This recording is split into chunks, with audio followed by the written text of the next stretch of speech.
our dear listeners, Zidravei, Zidrasti, Jambo, Mbalamusiza, Aveyo. This is the ARTCAST radio in Sofia, Bulgaria. My name is Ivan, Twino Ivan, and once again I return with the topic of solving and perhaps declining the rate of school dropout. So as you all know, in the first place we were discussing about reasons why young people or students drop out from school.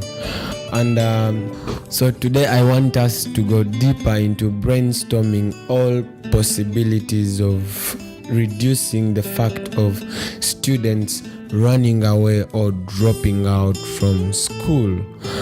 And here are some of the thoughts from different people that have shared possible solutions of re-energizing young people and giving them back the motivation they need to stay in school. So there you go. Could you introduce yourself to us? Absolutely. My name is Alexander Marshall. I'm 24 years old and I'm from Sweden. Okay, what are you doing in Bulgaria? I'm currently on EVS. I'm here with the Open Space Foundation and I'm working to recruit people for Veliki Preslav at the moment.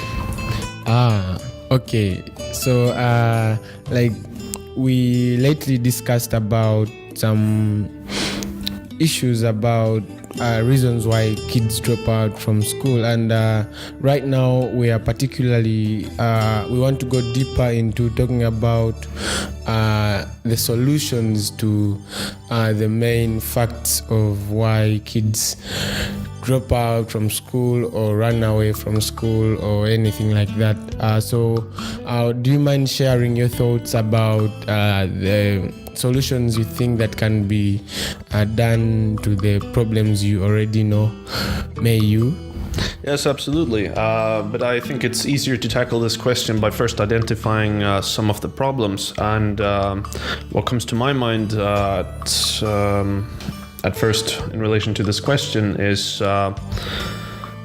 first you have perhaps a high level of disengagement amongst the students. Maybe some of them are bored, maybe they don't like what they're studying, something like that. And that then impacts their academic performance. And maybe there are some socioeconomic problems as well. Maybe they don't get enough support from their parents. Maybe their parents are struggling economically or something like that, which then forces the kids out of school. Poor students and students of poorer families, they have a higher dropout rate than say the average family. As for solutions to these problems, I think it has to start with a strong and stable family that is reasonably well off. You have to have supporting parents, and that will help you out, teach you right from wrong, support you and encourage you. But it also comes down to, I think, personal discipline amongst the children. But I mean, even so, that starts with the parents. The children have to know right from wrong. They have to stay away from bad influences such as alcohol, drugs at early ages, of course. Perhaps stay away from the bad crowd in the classrooms, and I think that would really help them to not drop out. Okay, thank you very much. This is really interesting. I like the idea of I would love you to talk more about support from parents. Like, do they need a specific support, or can you try to go detailed onto that bit of parents supporting their kids not to stay in school and not to do stuff? Yes, of course. I think it comes down to encouragement. You have to encourage your children to stay in school, to struggle a little bit so that they can have a good education, so that they can learn. Because you're not in school to just get good grades. You're also there to learn for yourself. The parents also have to instill discipline into their children and make them do their homework, actually show up to school, take their classes seriously, and do their best. And the parents are also perhaps an underutilized resource, and by that I mean I think that the parents, they can help out their children a lot by, say, helping them with homework or taking them to and from school and these kind of things, and I think that provides a lot of stability, which makes it easier for the children to focus on school. Oh, okay, that's interesting.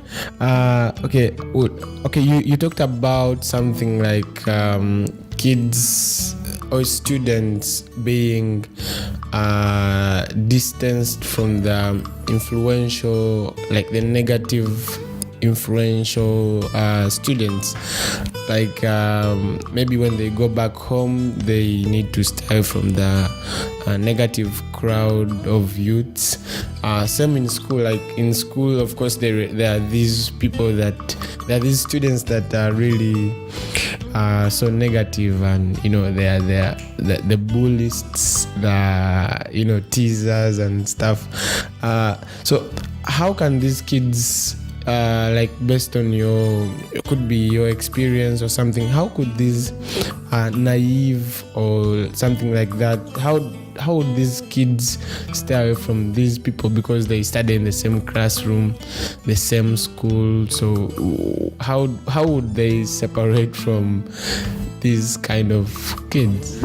I think it in part comes down to the parents actually trying to guide their children on the right path and teach them what kind of people that they should hang out with in school, because I think it's very, very easy to fall to peer pressure.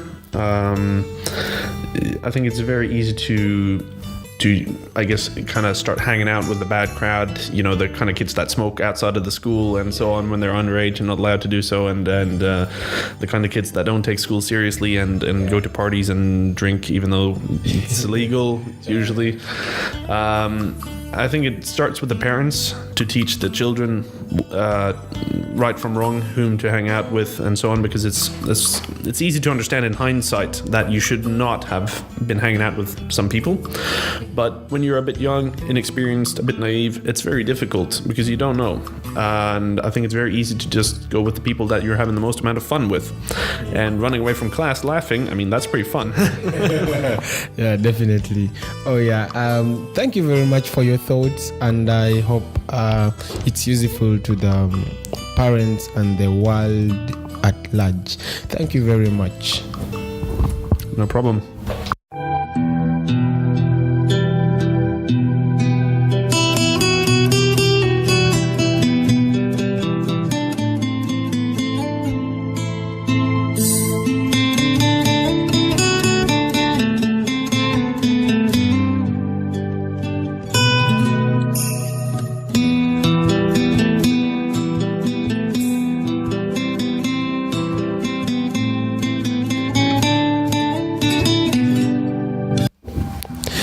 Hello, здравей. Здравей. Hi.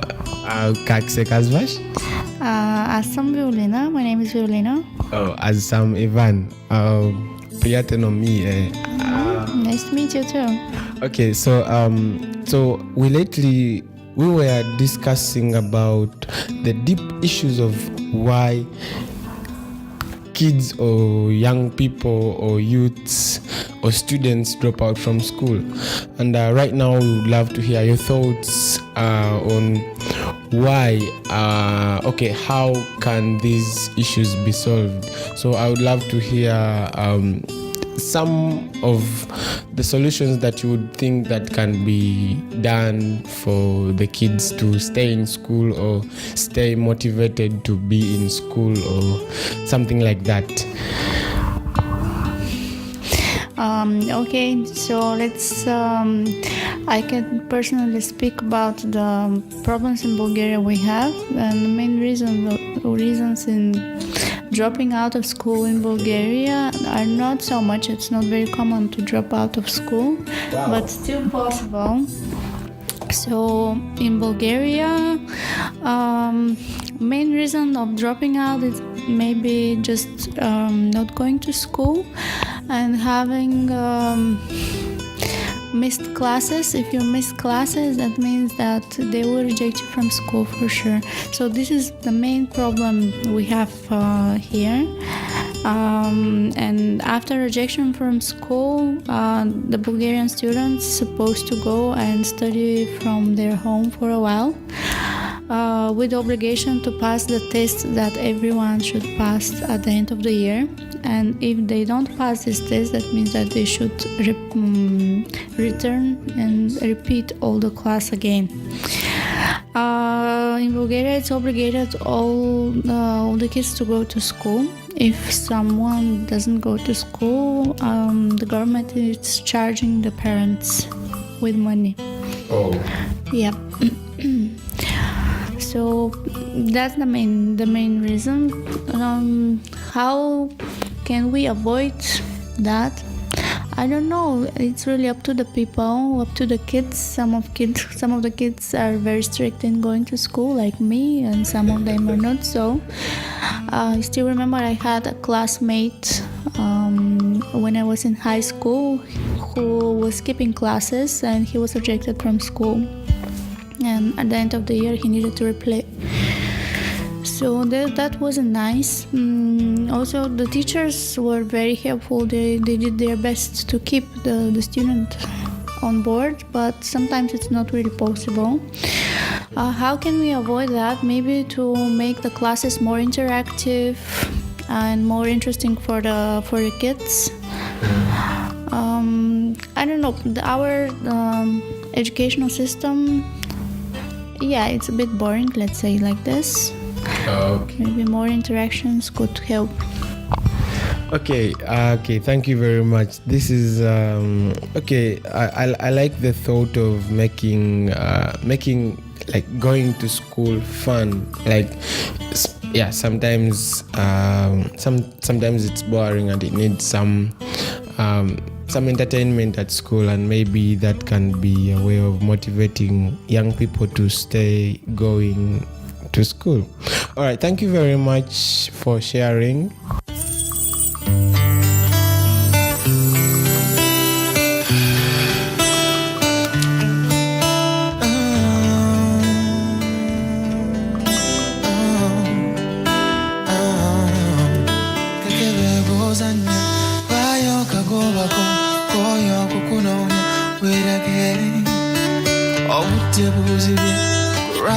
Toko wakuzanya uerage nonyeza nebra uerage wanya toko wakuzanya wemba mufumulira chibonomu uerage chibonomu wadawa chibonomu chibonomu wadawa chibonomu werage chibonomu wadawa chibonomu werage chibonomu wadawa wanjakira ngae chiro wandabikira ngae chimyaso wabikolesebwa zewe nakulaba kubandaloza oli malaika mazamunyenye mupanga nasaba oito kulabeko ngacheko jolo mekenga kunonya munyetangira sechakunonya chibunogerage chibunomuwato chibunomuwerage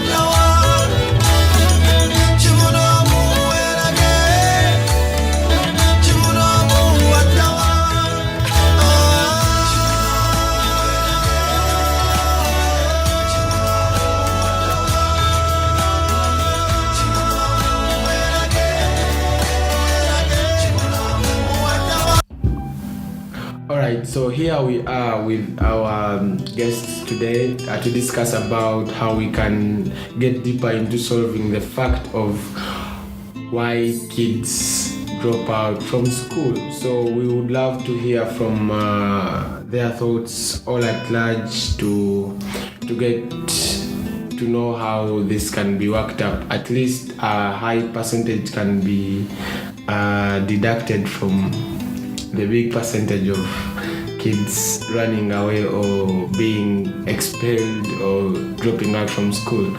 So one by one we'll introduce themselves and then we will proceed slowly. Yes, hello, my name is Alexander Marshall. I'm 24 and I'm from Sweden. Hello, my name is Ayubu Mbarazi. I'm from Tanzania and I work with Open Space Foundation.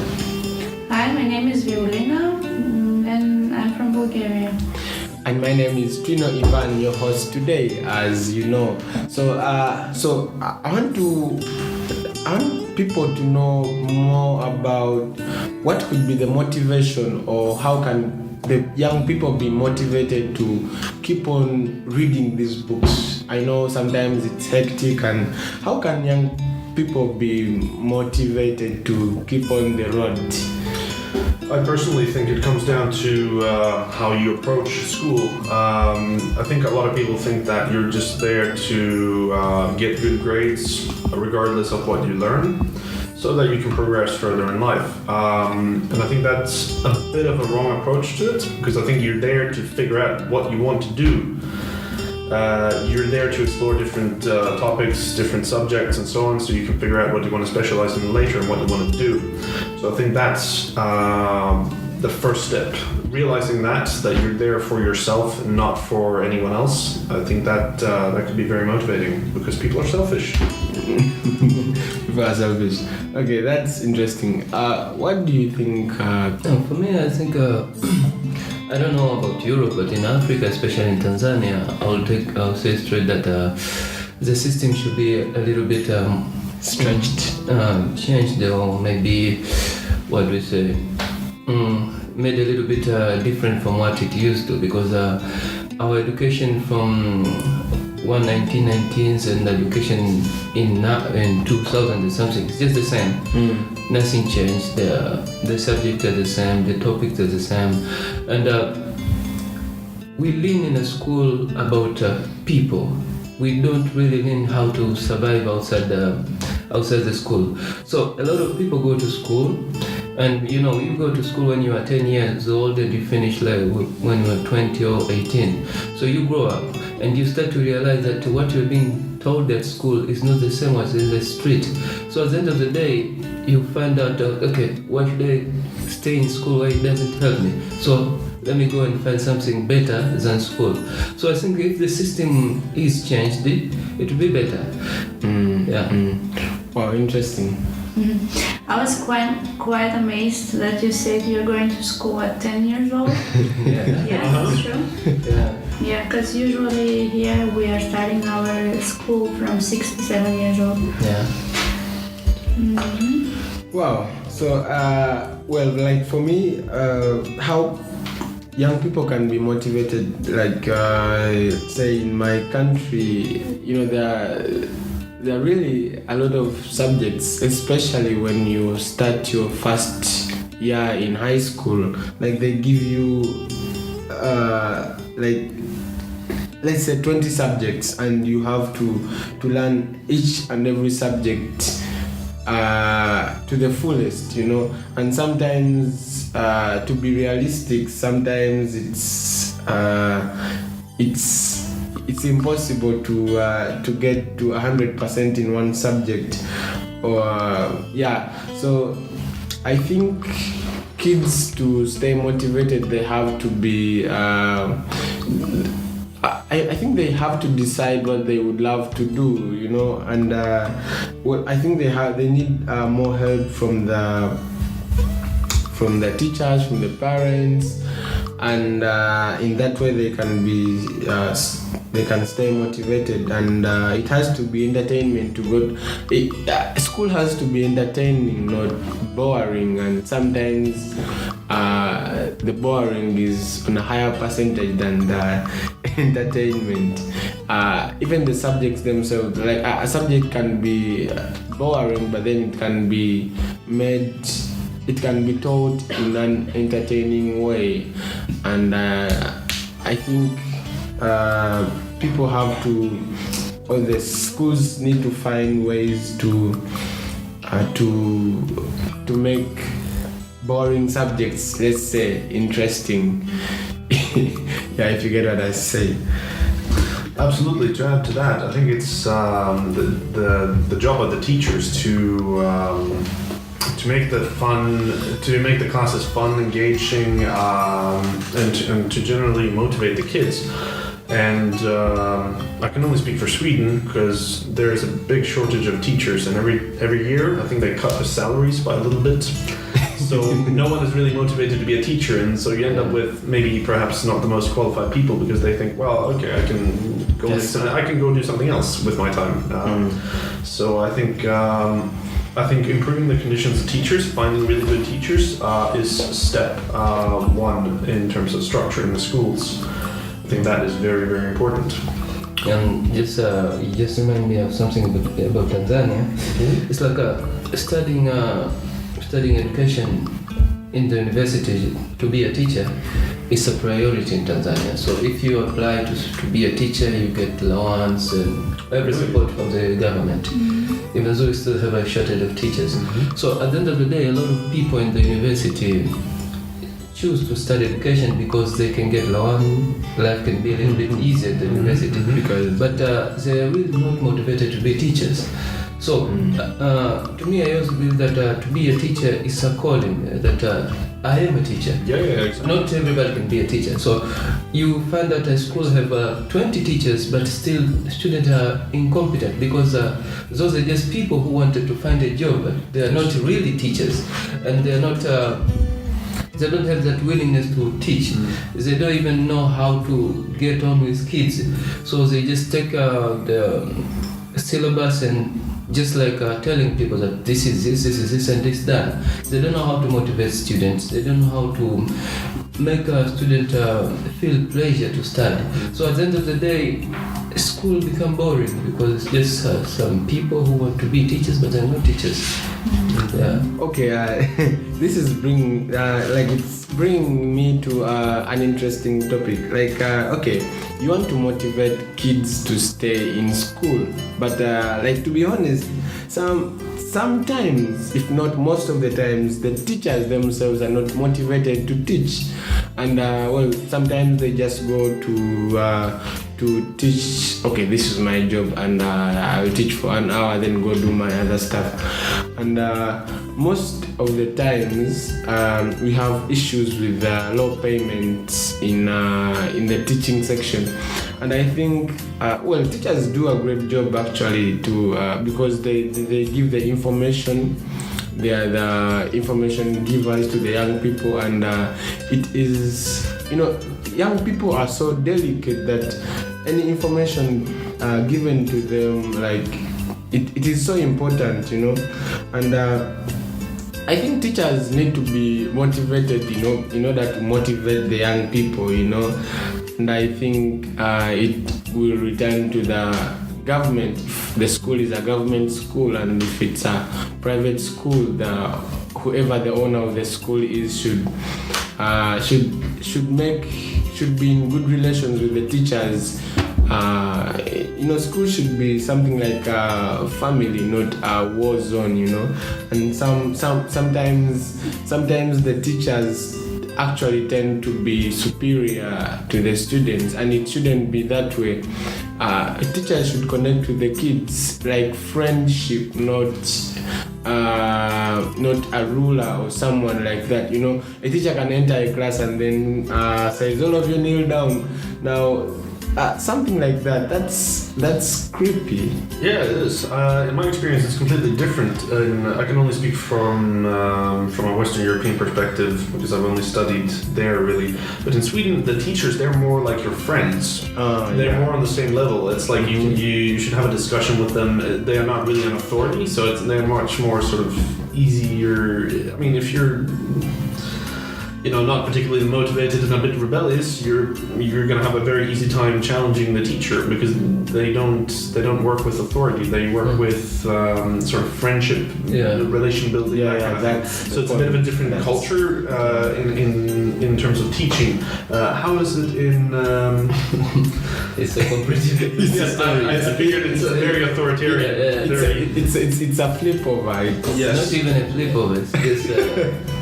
Teachers, it's like living in a prison. Prison warden and the prisoners. So students are always prisoners and teachers are prison wardens. So it's just like that. And it's so annoying. And to me, I always believe that in order to solve a problem like that, we need to.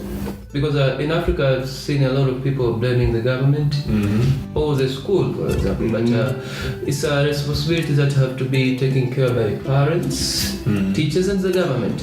Because if they both work together and find a way, then students will live in a very peaceful way. For example, I would take an example from the teachings from Africa before colonialism. Africa before colonialism, we had fishermen, ironsmiths, right? Everyone had their own specialization. And in order for them to teach people, it's like that your kid is interested in fishing, then you take your kid to a fisherman who actually love his work, and he will teach them not by force, not by using stick or something. Teach them step by step because they love it. I love fishing and I love teaching it to you. So it's like a friendship way of teaching, which is good. So I believe if the teachers were given support by parents and the government, and also taught how to be friends with students, at the end of the day, maybe education will change a little bit in Africa, because I've been in teaching teachers university or teachers colleges, and I've seen how they're being taught to teach, and actually they're being made to be brutal. Because if you are teaching me that to be a teacher you have to always be serious, you have to use force, don't let kids go over your head. But you are not supposed to let kids go over your head, but how do you tell them to treat them? It's a little bit different. If you are told your teachers to be brutal, then be brutal, you see. And for example, nowadays in Tanzania, before going to teaching college, you have to go to the army for 6 or 3 months. And believe me, you're not going to be taught anything, you're just going to be tortured in the army. So someone's being tortured in the army so he can be a teacher, and then during teaching he's told to be very aggressive to students, and you expect them to be nice with the student. It's impossible, because ever since they've been experienced in the army and in the teaching college, they will apply it to students like payback, something like that. So if that system is changed, then life will be easier. Yeah, like I like the fact that you say that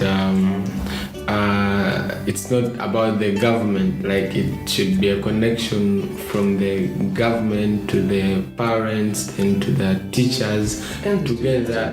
What we are trying to do is to elevate these young people, not to do the other way around, So they need to work together. I think Yes, to tackle this problem of, I guess, the classroom and motivation and the support in there, I think it's very important to take a multi-pronged approach, both from above and below.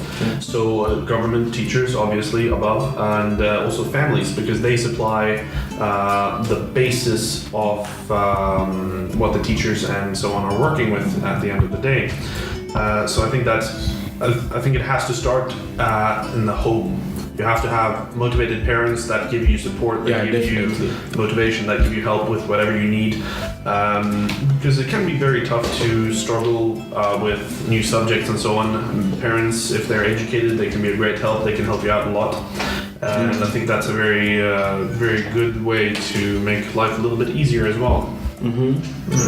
Yeah, so just to add, we always, as I said, that the system in school in Africa during colonialism, after colonialism, and now the system is the same, just the same. Throughout. So I always say that we always learn that culture changes every day. Yeah. So life in general changes. Yes. Science, technologies changes a lot of things. So even school should at least change according to what is going on right now. Of course. You see, Of for course. example, I'll give you a simple example. In Tanzania, schools doesn't have computers, but in the neighborhood country, Burundi, which is a very small country, and they had like a war in 10 years ago, so they have computers for every student. And if you try to compare the education system in Burundi and Tanzania, you'll find that the students in Burundi have a lot more understanding of different things because they are exposed to them. So are you trying to say that the schools in Burundi or Rwanda, their system has quite been stretched? Yes, they are trying to go on with the changes. Like, okay, for example, in my country, in Tanzania, a student can never own a mobile phone. If you own a mobile phone, you'll be expelled from the school. But to be honest, it's 2018. It's Even a 5 years old kid can own a mobile phone. So, and the mobile phone actually, if you teach students how to use it, it's very, very effective. Yeah. Because there are a lot of things that you can do with mobile. You can record about teachers very. What I've found with that is that in Sweden, everyone uses a mobile phone all the time. We've had internet for God knows how many years, but anyway.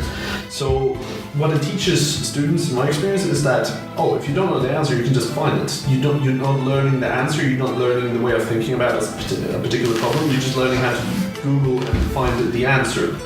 So you're just learning that skill instead of what the problem is about that you're tackling. You know. I know That's okay, I understand, but in some way, I always believe that how do you teach them to use it? Because everything has a pros and cons, right? Of course. Yeah. But if you teach them how to use it in a good way, Yes, absolutely. it's easy. Yeah, but I'm talking about because. Sorry? Well, I know that they bring out this topic that phones distract students, but then it doesn't make sense because when they get back home they can go to their phones. So what's the difference? And I'm not talking about having a phone in a class. I don't think you understand here. Where I started, having a phone at home. Even at home. Even if you are talking to a teacher and mistakenly you told them that I have a phone at home. It's a problem. You get punished, or your parents will be called, and that's why do you give a phone to your child? It's like something that is very, very dangerous for children. Because having a rocket at home. So for me, if it was just my, I would say, okay, maybe phones can distract a student during class when the teacher is teaching. Oh, absolutely. Then we can have some kind of a bucket there, okay? When the session starts, student can put their phone. It's just like 45 minutes. In my experience, a lot of people would just rather lose their left hand than give up their phone. I know it's Okay, they can just keep them. Everything can be taught. Yeah, but this is what I'm talking about. This is discipline. I think that has to come from the family. Yeah, I think it has to start with the family. Yeah. Like the parents have to teach maybe their kids to say not use their phones during class, or if they have to for relevant purposes that are reasonable reasons. Yes, exactly. In relation to class. I don't know. Myself, I believe that friendship can make a person do a lot of things that they don't want to do. Yeah. So if teachers and students and parents work in a friendship way, this thing can be very easy. Yeah. Very easy because it's friendship. people understand each other. Absolutely, I completely agree with you. But in my experience, the teachers tend to be like run down by, I would say, more assertive, maybe not aggressive. It's not really the right word, but more assertive students. They really run down. They take over, kind of. So it's challenging for the teachers in that way to build their classes on this friendship model. But at the same time, it's also, it's like you sit down and you discuss a lot of things and then you take it from there. It's not like, the teacher stands up at the whiteboard and says, this is what you have to know by tomorrow or else, So it's a really different teaching model. I mean, sure, there are pros and cons to it, everything. Anyway. Thanks so much for your thoughts. And basically winding this down, in conclusion, I think, there should be a connection between the government, teachers themselves, or whoever the administrators of the schools, to the young people. So the young people are the key now. They are the people to motivate and elevate to do what they want to pursue in their future, not to distract their confidence and demotivate them to stop going to school. So speaking out loud,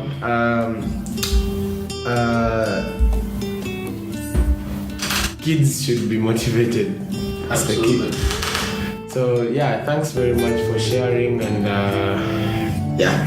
happy to be here.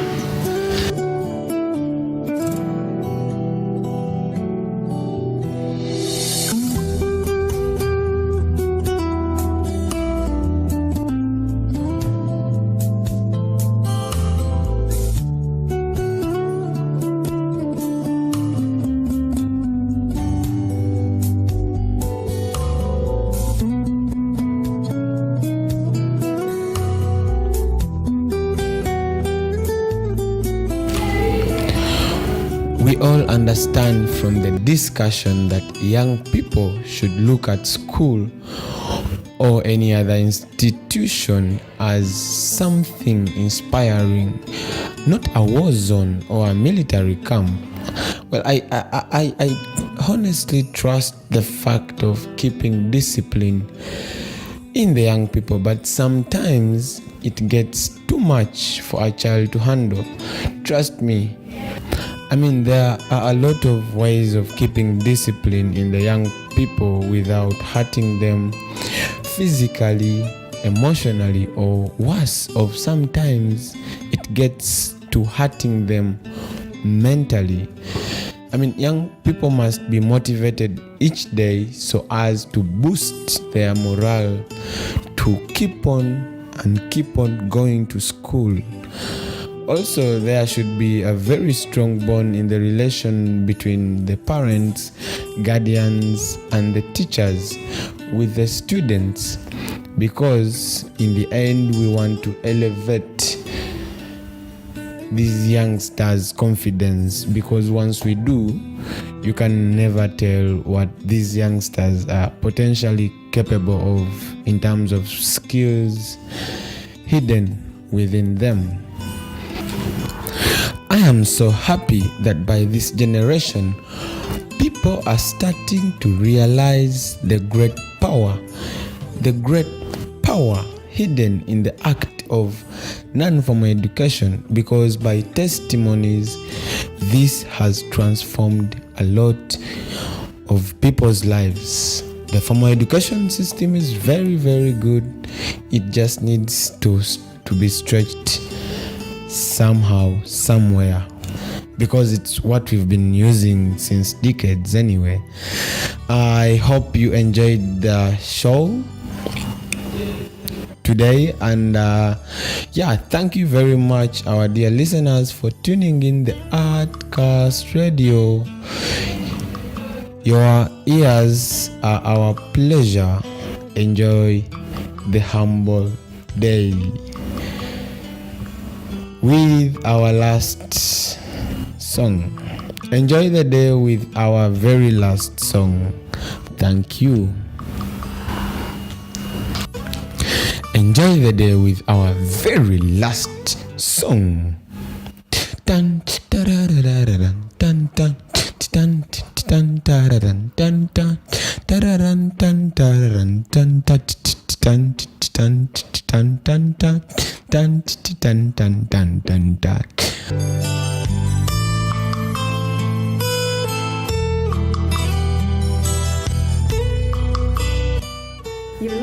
ARTCAST from our studio in Sofia, Bulgaria.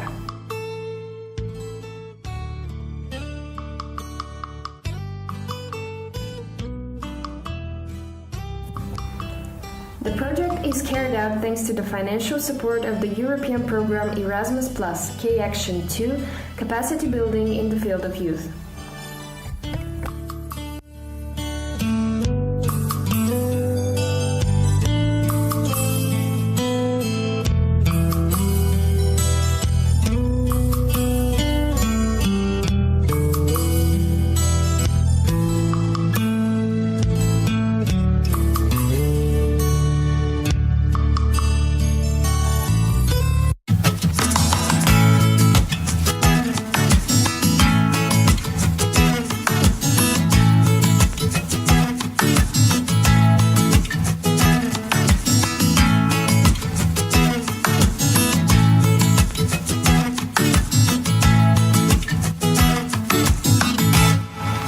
Nsaza akavere n'ennyuma sitera kukolola ngoloddeko mpakinze n'emiwola gyaffe ne bambyolyeko engeregeze nazinabyeko leero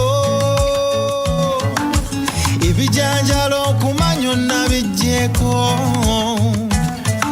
nakwesunga dda nga tukyali amapeera n'entya maama kati nze nkwetegekedde nafunye n'akagato naki Bambi be my lover, yeah, yeah, yeah. Nachi, oh Papa, please be my lover,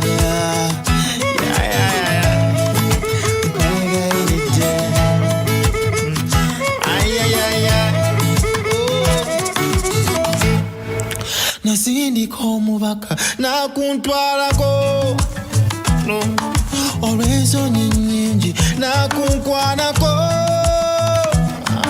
nasomba amapiira ng'onkuba mugongo sijja kwerabira ebyaluli nakunyonyogera nonyegera ebisigadde byalimu oluyi engolo ensambagere ne maama wo yeah. Nakwesunga dda nga tukyali amapeera n'entya maama kati nze